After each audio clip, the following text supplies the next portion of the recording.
Good morning, students. I am Taruna Saini, PGT Accountancy from Suraj School, Bhiwadi. Today we are going to continue chapter 5, that is retirement or death of a partner, and also we will continue the topic that is revaluation of assets and liabilities. So today we will do one more sum. Let us proceed. Illustration 36 from your D.K. Goyal book. Let us read the question. Following is the balance sheet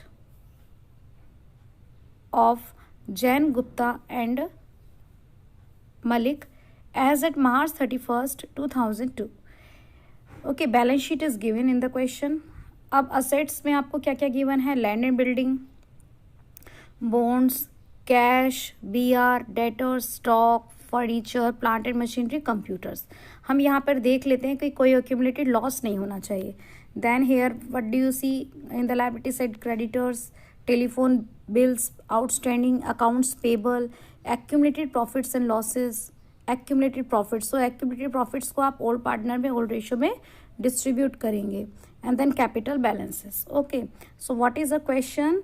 prepare revaluation account, capital accounts and balance sheet. 8 marks question will be set from this content revaluation, so we are practicing that. Okay, so let us proceed. Watch the balance sheet. Here you are see that stock is 18,100. What do you see? Stock is 18,100 and here 20,000. Okay, stock is, let us see here, 18,100 is the stock and now it is 20. So what do you see कि पहले 18,100 का था और अब 20,000 का है, तो आपका स्टॉक 1900 से इंक्रीज हो गया और इंक्रीज इन असेट्स रिवैल्यूएशन के क्रेडिट में आती है. देन आपका आएगा office furniture.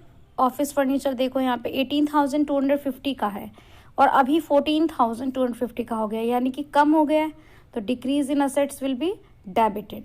Decrease in assets debited हो जाएगा रिवैल्यूएशन अकाउंट में. असेट खुद क्रेडिट होगी और रिवैल्यूएशन के डेबिट में आएगा. प्लांट एंड मशीनरी 23,530, यहाँ देखो कितना है 20,000, यानी कि इंक्रीज हुआ तो रिवैल्यूएशन के किधर आ जाएगा? क्रेडिट में. लैंड एंड बिल्डिंग 20 की, ऊपर हमने बैलेंस शीट में देखा था ये कितने की थी? 26 की थी, अब डिक्रीज हो गई है तो 6,000 से. प्रोविज़न बनाना है डाउटफुल डेट्स पर, तो प्रोविज़न आपका एक्सपेंस है, तो ये भी किधर आएगा? डेबिट में. तो लॉसेस डेबिट में आ गए, इनकम्स क्रेडिट में आ गए. अब आप क्या करेंगे? आप ये लॉस आप कैलकुलेट करेंगे, डेबिट और क्रेडिट को कंपेयर करेंगे. इस क्वेश्चन में डेबिट और क्रेडिट को कंपेयर करने पर डेबिट ज़्यादा आ रहा है और क्रेडिट कम, तो लॉस हो रहा है, तो लॉस बैलेंसिंग फिगर आप निकाल लेंगे और इसे ओल्ड रेशियो में डिस्ट्रीब्यूट कर देंगे, दैट इज 5:3:2. आपको सिंपली क्या करना है? जो पुरानी असेट्स थी और जो न्यू वैल्यूज़ दी हुई हैं उनको कंपेयर करना है. अगर असेट्स बढ़ रहे हैं तो आप रिवैल्यूएशन के क्रेडिट में लिखेंगे क्योंकि आपका प्रॉफिट है. अब देखिए, अब हम बनाएंगे पार्टनर्स कैपिटल अकाउंट. तो सबसे पहले पुराने बैलेंसेस उतारिए. ये देखो यहाँ पे बाय बैलेंस ब्रॉट डाउन उतार लिए. उसके बाद में एक्यूमुलेटेड प्रॉफिट 16,750, इसको डिस्ट्रीब्यूट कर देंगे किस रेशियो में? ओल्ड रेशियो 5:3:2 में. उसके बाद रिवैल्यूएशन का कोई प्रॉफिट लॉस आया, यहाँ पे लॉस आया, तो ये लॉस को डिस्ट्रीब्यूट कर देंगे. ठीक है. अब यहाँ पे आपको गुडविल दी हुई है कि ये यहाँ पे the goodwill of the firm is 9,000. Goodwill firm की 9,000 है, तो रिटायरिंग पार्टनर का शेयर निकालेंगे. मलिक रिटायर हो रहा है, यानी कि मलिक का शेयर कितना हो गया? 2/10.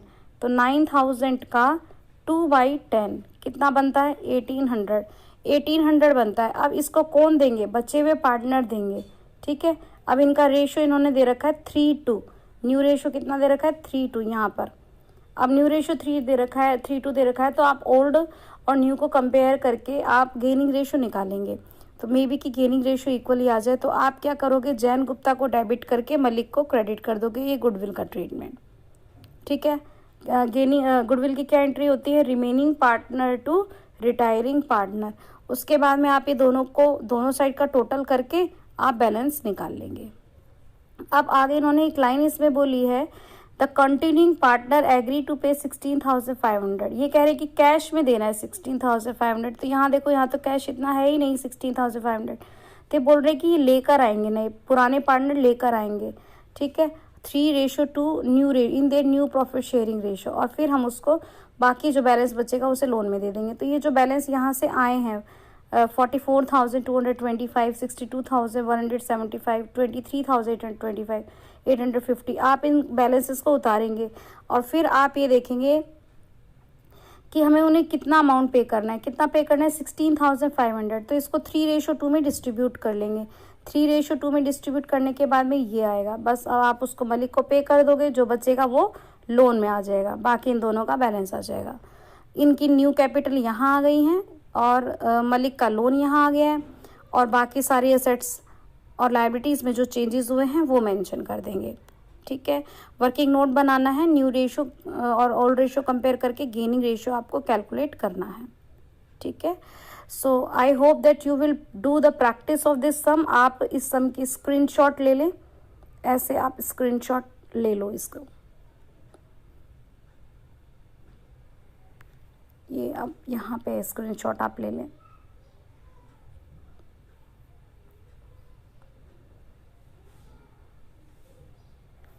अब इसकी स्क्रीनशॉट आप ले लें, पोज करके स्क्रीनशॉट ले लें। And I hope that you understood the sum. Thank you so much.